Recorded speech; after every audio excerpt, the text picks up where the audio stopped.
53 برس کی عمر میں آپ نے مکہ سے مدینہ کی ہجرت فرمائی اور 10 برس آپ نے مدینہ میں قیام فرمایا۔ 11 ہجری میں آپ حج کے لیے تشریف لے گئے اور یہ صورت آئی 11 تاریخ کو 11 حج کے ذوالحج، اذا جاء نصر اللہ والفتح۔ اس میں اشارہ تھا کہ میرے نبی آپ کا مشن مکمل ہو چکا ہے، اب آپ ہمارے پاس آنے کی تیاری فرمائیں۔ 29 محرم صفر 29 صفر عصر کی نماز کے بعد ایک جنازہ تھا۔ اس جنازے کو پڑھانے کے بعد اس کو دفن کے لیے آپ جنت البقیع تشریف لے گئے۔ وہاں سے واپس ہونے لگے تو سر درد اٹھا اور وہ درد ایک دم بڑھنا شروع ہوا، اور اس دن باری حضرت عائشہ کے گھر کی تھی، تو آپ گھر میں تشریف لاتے لاتے درد کے ساتھ بخار، تیز درد، تیز بخار، اور 14 دن 12 ربیع 29 30 2 دن یہ اور 12 دن اگلے 14 دن آپ نے بیماری دیکھی، مسلسل سر درد اور مسلسل بخار۔ اور روزانہ آپ جب گھر بدلتے، اس وقت 9 بیویاں زندہ تھیں، تو آپ پوچھتے کل کس کی باری ہے، کل کس کی باری ہے؟ جی میمونہ کی ہے۔ اگلا دن کل کس کی باری؟ جی حفصہ کی ہے۔ کل کس کی باری ہے؟ ام سلمہ کی ہے۔ تو بیگمات نے اس سے سمجھا کہ اللہ کے نبی یہ چاہتے ہیں کہ میں بیماری کے دن عائشہ کے پاس گزاروں، ورنہ آپ کو تو خود پتہ ہے کل کس کی باری ہے، پرسوں کس کی باری ہے، ترسوں کس کی باری ہے۔ تو حضرت میمونہ کے گھر میں آپ تشریف فرما تھے، تو ساری باقی 7 بیگمات جمع ہوئیں اور انہوں نے آ کے عرض کی، یا رسول اللہ، جب تک آپ بیمار ہیں آپ عائشہ کے پاس آرام فرمائیں، اور جب اللہ آپ کو شفا دے دے تو پھر ہماری ترتیب کو آپ دوبارہ شروع فرما دیں۔ تو آپ نے سب کا شکریہ ادا کیا، علی اور عباس کو بلایا، ان کے کندھوں پہ آپ نے یوں ہاتھ رکھے اور آپ کے پاؤں یوں زمین پہ لگ رہے، آپ پورا پاؤں نہیں لگا پا رہے تھے کمزوری سے، یہ پوزیشن تھی اس طرح۔ اور یہ پیر کا دن تھا، آپ حضرت عائشہ کے گھر میں داخل ہوئے اور اگلے پیر کو حضرت عائشہ کے گھر میں آپ اپنے اللہ کے پاس چلے گئے۔ آخری ہفتہ آپ نے حضرت عائشہ کے گھر میں گزارا۔ صحابہ ملاقات کے لیے حاضر ہوئے تو آپ ان کو دیکھ کے رونے لگے اور فرمایا کہ میں تمہیں اللہ کے سپرد کرتا ہوں، اللہ تمہاری حفاظت کرے، اللہ تمہارا ساتھی ہو، آواکم اللہ، حفظکم اللہ، نصرکم اللہ، بہت دعائیں دی۔ آپ کے جانے میں 5 دن باقی تھے، تو آپ نے فرمایا مجھے 7 کنوؤں کے پانی سے غسل کرواؤ۔ تو 7 کنوؤں سے پانی لایا گیا مشکیزوں میں بھر کے۔ تو حضرت عائشہ کے گھر میں کوئی ایسا ٹب نہیں تھا جس میں بیٹھ کے وہ آپ نہا سکتے، تو حضرت حفصہ کے گھر سے ٹب منگوایا گیا، آپ اس میں بیٹھے، تہمت باندھا ہوا تھا، کرتا اتارا اور آپ پر 7 کنوؤں کا پانی ڈالا گیا، تھوڑا تھوڑا تھوڑا تھوڑا تھوڑا تھوڑا، تو اس سے بخار کی شدت کم ہوئی، اور آپ سر درد کی وجہ سے آپ نے ایسے پٹی باندھی سرخ رنگ کی، اور اس کے بعد حضرت علی اور فضل بن عباس کے کندھوں کا آسرا لے کر آپ مسجد میں تشریف لائے اور آپ ممبر پر بیٹھے اور آپ نے فرمایا، لوگوں میرے جانے کا وقت آ چکا ہے، میں نے کسی پر زیادتی کی ہو، کسی کو تھپڑ مارا ہو، کسی کو چھڑی ماری ہو، کسی کا حق دبایا ہو، تو میں اپنی جان کے ساتھ، مال کے ساتھ حاضر ہوں، مجھ سے یہیں بدلہ لے لو، آخرت میں میرے خلاف کوئی دعویٰ نہ کرنا، میں آخرت کے حساب کو برداشت نہیں کر سکتا۔ جن کے طفیل لوگوں کا حساب معاف ہوگا، جن کی طفیل، جن کی شفاعت پر لوگ بے حساب جنت میں جائیں گے، وہ روتے ہوئے فرما رہے ہیں کہ میں آخرت کے حساب کو نہیں دے سکتا۔ تو سارے صحابہ رونے لگے، لیکن آپ اپنی بات کو دہراتے رہے، کوئی بھی نہیں اٹھا۔ تو آپ نے ظہر کی نماز پڑھائی، ظہر کے بعد پھر ممبر پر آئے اور فرمایا کہ لوگو یہیں مجھ سے حساب کتاب کر لو، آگے نہ کرنا، بتاؤ میں نے کسی کا کوئی حق دینا۔ ایک صحابی کھڑے ہو، یا رسول اللہ آپ نے میرے 3 روپے دینے ہیں، 3 درہم۔ تو آپ نے فرمایا دینے ہوں گے ضرور، پر مجھے یاد نہیں، بتاؤ گے کس طرح دینے ہیں؟ کہ یا رسول اللہ آپ کے پاس سائل آیا تھا، آپ سے مانگا، آپ کے پاس تھے نہیں، تو آپ نے مجھ سے کہا تیرے پاس کچھ ہیں؟ تو میرے پاس 3 درہم تھے، تو آپ نے فرمایا تو دے دے، میں بعد میں ادا کر دوں گا۔ تو کہا ہاں یاد آ گیا۔ تو میرے نبی کے گھر میں تو تیل نہیں تھا، ایک چھٹانگ جس سے چراغ جلتا، پیسہ کہاں سے آتا؟ تو آپ کے سامنے آپ کے کزن فضل بن عباس کھڑے تھے، آپ نے فرمایا فضل میرا قرضہ ذمے لیتے ہو؟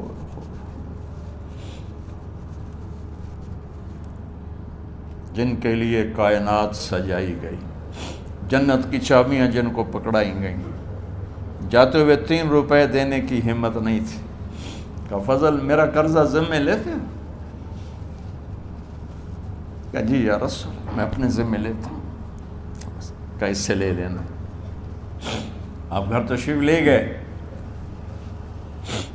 نماز کے لیے آتے تھے، پڑھاتے تھے۔ جمعرات کو عشاء کی نماز پڑھانے کے لیے اٹھ نہیں سکے، گر گئے،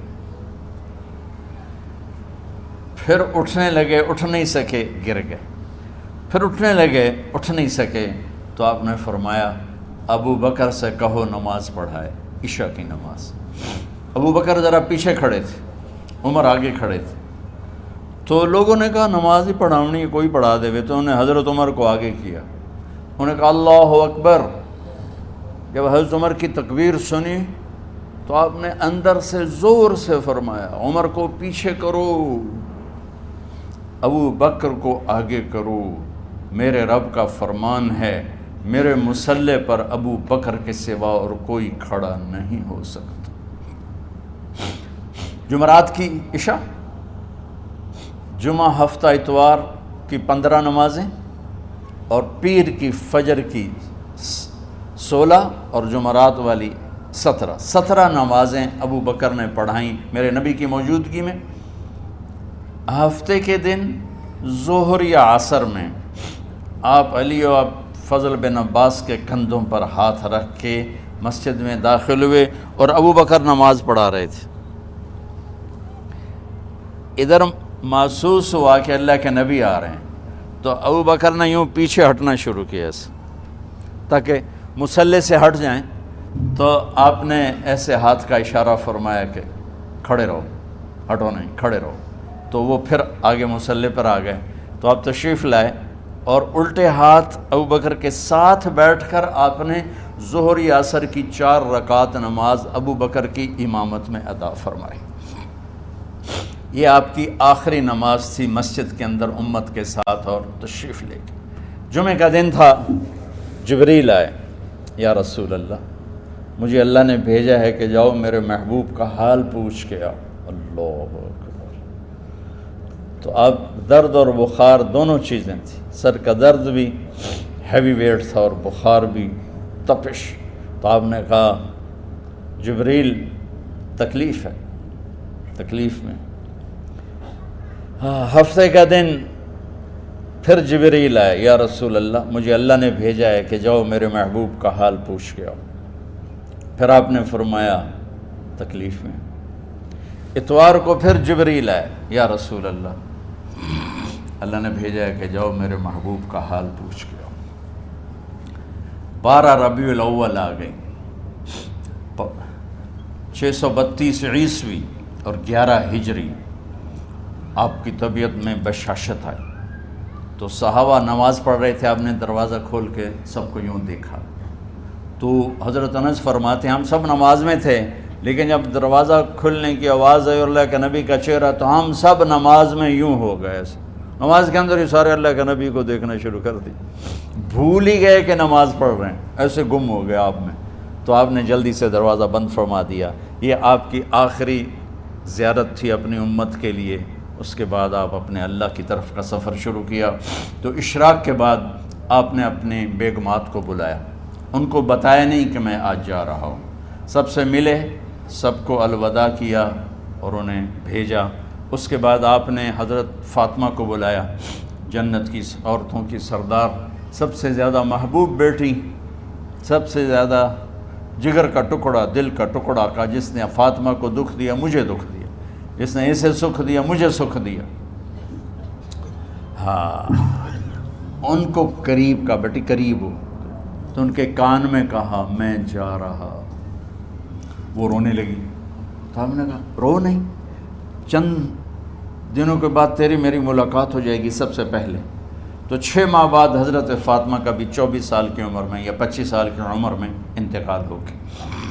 ان کو رخصت فرمایا، پھر آپ نے داماد مولا علی کو بلایا، ان کا سر اپنی گود میں رکھا اور ان کے سر پہ اور کمر پہ ہاتھ پھیرتے رہے اور ان کو دعائیں دیتے رہے۔ آہستہ آہستہ تھی، آواز اونچی نہیں تھی، پست آواز تھی، اور یوں سر پہ کمر پہ، سر پہ کمر پہ، اور دعائیں دے رہے ہیں۔ ان کو رخصت فرمایا، آخر میں اپنے جگر کے ٹکڑے حسن اور حسین کو بلایا، جو ہی سینے سے لگایا آنسو شروع ہو گئے۔ بیویوں کو رخصت کیا، خاموش، بیٹی کو رخصت کیا، خاموش، داماد کو رخصت کیا، خاموش۔ جو ہی بچوں کو سینے سے لگایا تو آپ کے آنسو نکلنا شروع ہوئے کہ ایک زہر میں تڑپ تڑپ کے مرے، ایک کا سر کٹ کے نیزے پہ چڑھا۔ میرے نبی آگے آنے والے زمانے میں دیکھ رہے تھے کہ میرے بچوں کے ساتھ کیا ہونے والا ہے، اس پر آپ بے قرار ہو کر روئے، بولے کچھ نہیں۔ ان کو بھی رخصت فرما دی۔ جب وہ چلے گئے تو جبریل آ گئے، یا رسول اللہ، باہر ملک الموت دروازے پر کھڑا ہے، اندر آنے کی اجازت چاہتا ہوں۔ تو آپ نے فرمایا آ جائے، میں نے کب روکا؟ تو ملک الموت اندر آیا، ایک فرشتہ اور بھی تھا، کہا السلام علیکہ یا رسول اللہ، یا رسول اللہ میں آپ کو سلام پیش کرتا ہوں، میں نے کبھی کسی کو سلام نہیں کیا۔ آپ کے رب نے فرمایا جب جاؤ تو اجازت لے کے جانا، بن اجازت اندر نہ جانا، میں کبھی کسی سے اجازت نہیں لیتا۔ اللہ تعالیٰ نے فرمایا آنا چاہیں تو لے آنا، رہنا چاہیں تو چھوڑ کے آ جانا، یہ اختیار اللہ نے کبھی کسی کو نہیں دیا، آپ پہلی اور آخری ہستی۔ تو آپ نے فرمایا اگر میں اجازت دے دوں تو میری جان نکالو گے؟ کہا جی میں تو اللہ کے امر کا پابند۔ تو آپ نے جبریل سے پوچھا کیا کہتے ہو، تم کیا کہتے ہو؟ جبریل نے کہا یا رسول اللہ، اللہ آپ کی ملاقات کے شوق۔ سبحان۔ میرے بھائی بہنوں، اللہ سے یہ دعا کیا کرو یا اللہ ایسی موت دے جب جانے کا وقت ہے تو ہماری ملاقات کے شوق میں ہو۔ ایک صحابی کا انتقال ہوا، آپ نے ان کی قبر پہ جا کے یہ دعا کی، یا اللہ طلحہ جب تیری بارگاہ میں پیش ہو تو اسے دیکھ کے مسکرائے، یہ تجھے دیکھ کے مسکرائے، سارے دکھ درد دور ہو جائیں۔ تو جبریل بولے یا رسول اللہ، اللہ آپ کی ملاقات کے شوق میں۔ آپ نے فرمایا جاؤ اللہ سے پوچھ کے آؤ میرے بعد میری امت کے ساتھ کیا کرے گا، جاؤ پوچھ کے آؤ حسن حسین کے ساتھ کیا کرے گا۔ یہ پوچھنا، ہر کوئی اپنے بچوں کو یاد کرتا، مرنے والے بچوں کو یاد کر، بچے میلاد۔ میرے والد اچانک ہارٹ اٹیک میں فوت ہو گئے تو ہماری بہنیں موجود نہیں تھیں، میری 2 بہنیں، تو میرے والد بار بار کہتے میری دھیاں مینوں ملا دیو، میری دھیاں مینوں ملا دیو۔ اور میرے نبی نے کہا میری امت کا مجھے بتاؤ پہلے کیا کرو گے؟ حسن حسین کا نہیں کہا، جن کو ذبح ہوتے بھی دیکھا، زہر میں تڑپتے بھی دیکھا۔ واہ یا رسول اللہ، آپ نے کیا وفا کی اور ہم نے کیا صلہ دی، سارے خنجر انہی کے سینے میں ہی اتار دیے، ہر تیر کھینچ کے آپ کے جگر کے پار کیا، ہر نافرمانی کا ٹھیکہ لے لیا۔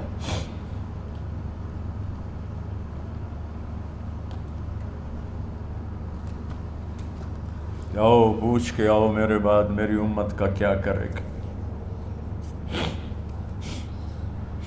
تو جبریل جا کر پیغام لائے کہ اللہ تعالیٰ فرما رہے ہیں ہم آپ کی امت کو تنہا نہیں چھوڑیں گے. میرے رب کی عزت کی قسم خواتین و حضرات، میرے رب کی عزت کی قسم، میرے نبی یہ بات نہ اٹھاتے تو کوئی ہم میں خنزیر بنتا، کوئی بندر ہو جاتا، کوئی کتا ہو جاتا، کوئی سانپ بچھو بن جاتا. اس کملی والے پہ درود و سلام پڑھو جس نے اولاد کو پیچھے کر کے تمہیں اللہ سے مانگا. جب تک اللہ نے یہ نہیں کہا کہ آپ کی امت کے بارے میں راضی کر دوں گا، آپ نے فیصلہ نہیں کیا کہ چلو ملک الموت اللہ کی تقدیر کو پورا کرو. اور جاتے ہوئے 2 نصیحتیں فرمائیں، وہ بھی بچوں کے لیے نہیں، بیویوں کے لیے نہیں، امت کے لیے. الصلاۃ وما ملکت ایمانکم، اے میری امت نماز نہ چھوڑنا، نوکروں سے اچھا سلوک کر. حقوق اللہ نماز، حقوق العباد غریب لوگ کا فرمایا غریبوں پہ ترس کھانا، اپنے نوکر ملازم غلاموں پہ ترس کھانا، اور نماز نہ چھوڑنا، نماز نہ چھوڑنا، نماز نہ چھوڑنا، نماز آخر الفاظ سے نماز نہ چھوڑنا، نماز نہ چھوڑنا، نماز نہ چھوڑنا. اور اب حضرت عائشہ کے سینے پر اس طرح نیم دراز تھے. حضرت عائشہ یوں سیدھا بیٹھی ہوئی تھی. اب فرمایا کل مجھے فخر حاصل ہے، مات فی سحری و نحری، میرے نبی نے میری گردن اور سینے کے درمیان اللہ کو جان پیش کی. آپ اس طرح نیم دراز تھے. تو تھوڑی دیر پہلے عبد الرحمن بن عوف آئے، آپ کے عبد الرحمن بن ابو بکر آئے، آپ کے ہاتھ میں تازہ مسواک تھا. تو آپ مسواک بہت فرماتے تھے. تو آپ اتنے کمزور ہو چکے تھے کہ بولا نہیں جا رہا تھا. تو آپ کی نظریں مسواک پہ ٹک گئیں، دیکھے جا رہے ہیں، مسواک کو دیکھے جا رہے ہیں. حضرت عائشہ نے محسوس کیا کہ نظریں مسواک پر ہیں. تو کہا یا رسول اللہ اب مسواک کرنا چاہتے ہیں. تو آپ نے تو حضرت عائشہ نے اب بھائی سے لے کر وہ لکڑی اور اپنے منہ میں چبائی اور آپ کے منہ میں اس طرح کر کے خود چلائی. کہا میں وہ خوش قسمت ہوں جس کا لعاب آخری غذا تھی جو میرے نبی کے منہ میں گیا، وہ حضرت ام عائشہ کا لعاب مبارک تھا. اور پھر اس کے بعد اگلا یہ سارا واقعہ ہوا. تو آپ نے کہا الصلاۃ وما ملکت ایمانکم، ایک نماز نہ چھوڑنا، ایک اپنے نوکر نوکرانی غلاموں سے اچھا سلوک کرنا، اور پھر اللہم الرفیق الاعلی، یا اللہ بلا لے. جب آپ نے اعلان کیا کہ چلو تقدیر کو پورا کرو، تو جبریل بھی غمگین ہو کر کہنے لگے یا رسول اللہ پھر میرا بھی آج دنیا میں آخری دن ہے، آج کے بعد میں بھی کبھی اس دنیا میں لوٹ کے نہیں آؤں گا، یعنی وحی کے ساتھ. آپ کی آنکھیں بند ہوئیں. حضرت عائشہ رضی اللہ تعالیٰ عنہ کی چیخ نکلی تو ساری بیگمات دوڑی آئیں. تو آپ کی منزل پوری ہو چکی تھی. تو آپ کو لٹایا گیا اور چادر ڈال دی گئی. ابو بکر رضی اللہ تعالیٰ عنہ اپنی دوسری بیگم کے پاس گئے تھے عوالی، 3-4 میل. پتہ چلا تو وہاں سے گھوڑے پر وہ دوڑتے ہوئے آئے اور آ کر آپ کے ماتھے سے چہرے سے کپڑا ہٹایا اور آپ کے ماتھے پر بوسہ لیا. تو آپ کے آنسو ماتھے پر گرے. کوا و نبیہ وا خلیلا وا صفیہ، ہائے میرا نبی، ہائے میرا دوست، ہائے میرا خلیل، ہائے میرا جگر. کہ یا رسول اللہ آج کے بعد آپ کوئی دکھ نہیں دیکھیں. جب آپ درد سے بے قرار تھے اور بی بی فاطمہ رضی اللہ تعالیٰ عنہ ساتھ بیٹھی تھیں، تو آپ کی بے قراری کو دیکھ کر وہ رونے لگی کہ ہائے میرے ابا کا درد، ہائے میرے ابا کا درد. تو میرے نبی نے کہا ما علی ابی کی کرب بعد اليوم، بیٹی آج تیرے باپ کے دکھ کا آخری دن ہے، آج کے بعد کوئی دکھ نہیں دیکھیں گے. تو صدیق نے کہا آپ آج کے بعد کوئی دکھ نہیں دیکھیں گے. اب تشریف لے گئے مسجد میں تو کوہرام مچا ہوا تھا، کچھ گمسم تھے، اور عمر رضی اللہ عنہ تلوار اٹھائے ہوئے تھے. جو کہے گا اللہ کا نبی فوت ہوگا میں سر اڑا دوں گا، وہ فوت نہیں ہوئے، وہ اللہ کے پاس گئے. ایک جنونی کیفیت پیدا ہوگی، وہ واپس آئیں گے، سارے کفار سے جہاد کریں گے. تو ابو بکر ممبر پر آئے، کہا عمر بیٹھ جاؤ. عمر کہنے لگے نہیں بیٹھتا، انکار نہیں بیٹھتا، اور تلوار ایسے. سبحان اللہ، واہ صدیق واہ. آپ نے ممبر پہ کھڑے ہو کر کیا سونے سے بھی لکھے جائیں تو کم ہے، قیمت اس سے زیادہ ہے.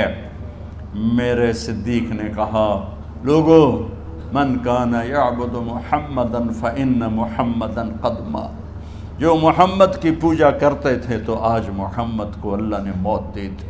ومن کان یعبد اللہ فإن اللہ حی لا یموت، اور جو اللہ کی پوجا کرنے والے ہیں وہ یاد رکھو ان کا اللہ زندہ ہے، موت سے پاک۔